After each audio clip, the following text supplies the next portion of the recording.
Hi guys, welcome to Adina's Universe. I know I have been gone a very long time. My last video is probably my room transformation. So yeah, it's definitely been a while. I have not forgotten about YouTube. I just haven't really been feeling that creatively inspired, but I thought, why not kick the new year off with a new video. So today I'm going to be talking about my books that I would love to read in 2022. I must admit I have already read one and like kind of halfway through another, but I think it's just kind of good to kind of hold myself accountable, and you guys might find some like good suggestions for books that you want to read this year also. Right, so it is a very random list. A lot of the books have been sitting on my shelf for literal ages, so I thought, okay, this is the year that I sort of get them all out of the way, because I have been putting them off for the longest, and some are some new ones that I have bought or have been gifted quite recently. So the first one is How to Be a Productivity Ninja by Graham Alcott.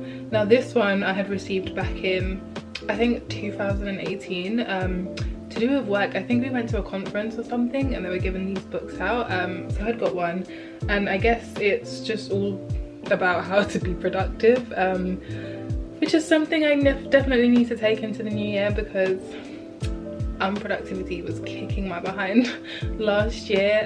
So yeah, hopefully this book has some kind of like great tips and insightful points on how to be a bit more productive. I haven't heard anyone talk about this book before, so if you have read it, yeah, leave me a note in the comments. Second book is The Girl with the Loudoun Voice by Abby Dare. So this one, I think I was gifted this one from my best friend for my birthday, and it was this really cute thing. I think it was called Date with a Book. So you pick your genre and then they send you like a random book from that genre, so it's definitely something that I'd love to do going forward. But yeah, from the cover this looks like an amazing read. We'll definitely, as I will with all of my books, let you know what I think and which ones I'd recommend and which ones I won't. Third is The Alchemist. So yeah, I finished this book this month, but definitely I feel like I need to reread it already, to just understand and read in the way that the author wants me to read it, if that makes sense, because at first I was just reading it like for reading's sake, but there's a specific lens that the author wants you to kind of get into the book with, so definitely need to reread. But yeah, I really enjoyed it for the most part, but I think I'll probably give it like 3 stars, but once I reread it, it could be higher, but I think, yeah, I wasn't really in the correct mind space or looking through the correct lens to enjoy it a little bit more. Next book is Homecoming by Gayasi. Hopefully I haven't butchered her name or anyone's name so far, but yeah, this looks like a really cool read. I actually had this on my list of books for my parents and my little brother, who got me yeah, my birthday presents last year. This was one of the books on my list. It has quite really good reviews, so I have high expectations for this, and again the cover's cute, so yeah, I'm hoping this will definitely be a good read. Okay, it's a bit of a random one but this is The Autonomy of Humbug by Paul Belwick. So this was actually recommended by someone I work with, so yeah, I think at this point my job's a bit complicated, so I'm kind of in advertising, I'm kind of not, but at the time I was sort of rotating around different areas of the business, and I was in strategic planning. So one of the guys recommended this book to kind of give me like an all-round overview, and yeah, just kind of download everything that I need to know about the industry. Haven't read it yet obviously, which is like on my list, but yeah, I don't really have expectations for this one, because I guess it's more of a book I need to learn from as opposed to reading for leisure. Next one is Natives by Carla. Now this book has been recommended to me about, like, I can't even count the amount of times it has been recommended. So yeah, definitely one to get a little bit more knowledge. So again, it wouldn't be necessarily like a reading for leisure, but more of a reading to learn something. So yeah, this one I have been putting off because I feel like it might be a little bit heavy, but from this actually I do have a recommendation. I think it was called The Heart of the Race, Black Women's Lives in Britain.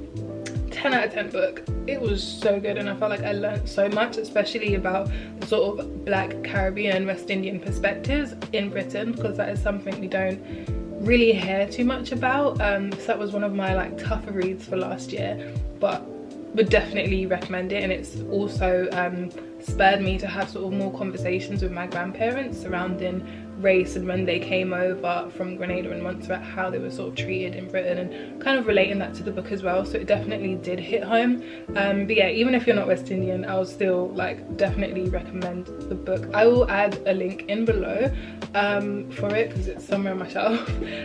But yeah, definitely would recommend that one. Next book is The Ruthless Elimination of Hurry. This is one I saw on someone's Instagram, actually, one of the like Christian influencers that I follow, and read the reviews, and it seems like a really good book actually, so I'm quite interested to start reading this one. But yeah, I'm not gonna like give a spill into what I think it's about because I actually have no idea, but it looks like a good read, so I'm quite excited to read this one. And I've tried to colour code my bookshelf, and obviously the order in which I'm showing you guys these books as well.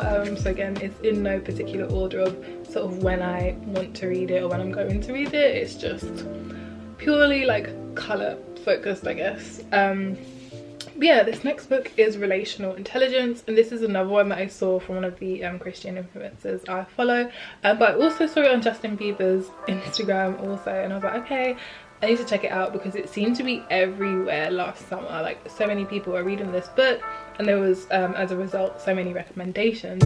So yeah, this is another one that I'm excited to read. So yeah, it says it's the people skills you need for the life of purpose you want. So I guess, yeah, very purpose focused, purpose driven, purpose led, which is a bit of me. So yeah, excited to read this one.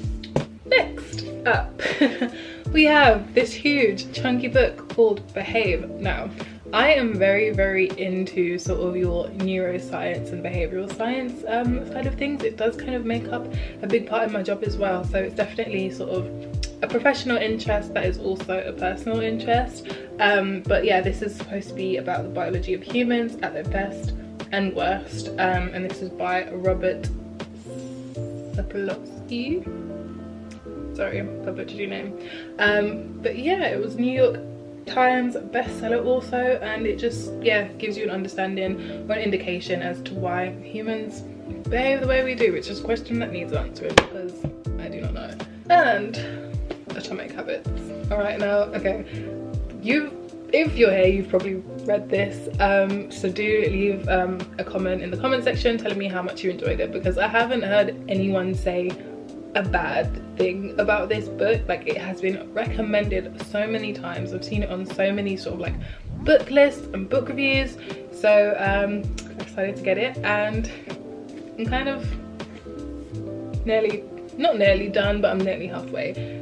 So far so good. I feel like it's definitely quite a practical book, things that you can put into your everyday life, and it's not just sort of your self-help book, because I have so many issues with, but it's not those ones that just kind of talk at you and put you down and you feel like you're doing something wrong. This one actually sort of gives you the tips, and yeah, it just gives you practical advice and helps you, I guess. That's the best way I can put it. And last but not least, honestly, I don't know how I'm gonna get through this one because it is huge and it's so heavy, but this is To Paradise by Hanya Yanagihira. I hope, yeah, I'm not even gonna say I hope I pronounced it right because I probably butchered it, so again, I am sorry. But this book, I have no idea what it's about. I went into Waterstones last week because I had a book voucher that I wanted to use, and I saw this beauty right at the front. As soon as I walked in, it just caught my eye, and the cover looked really nice. Like, that's obviously one thing that drew me to the book. Initially, I was not going to get it. I spent about 45 minutes walking around Waterstones, saw the book, walked out the store. As I was like nearly leaving the actual shopping centre, I was like, no, you know what, I'm just gonna go back and get it. And it was £3 off. It's usually £20, but it was 17. But yeah, as I said, it is a huge book. I am looking forward to reading it. Not sure when I'll get around to it, obviously at some point this year, but because it's such a big one, yeah, it's probably going to take me a while to get through, but I shall do it, hopefully. But that is all, guys. Thank you so much for watching. If you have any book recommendations, please leave in the comment section, or if you've read any of the books that I've sort of presented to you today, please do let me know your thoughts. And yeah, hopefully by the time I've finished all of these books, I can give you guys sort of like an updated review on the ones that I liked and the ones that I didn't like. But yeah, thank you so much for watching. Hopefully it won't be too long of another video from me, but yeah, I'll see you guys when I see you. Bye.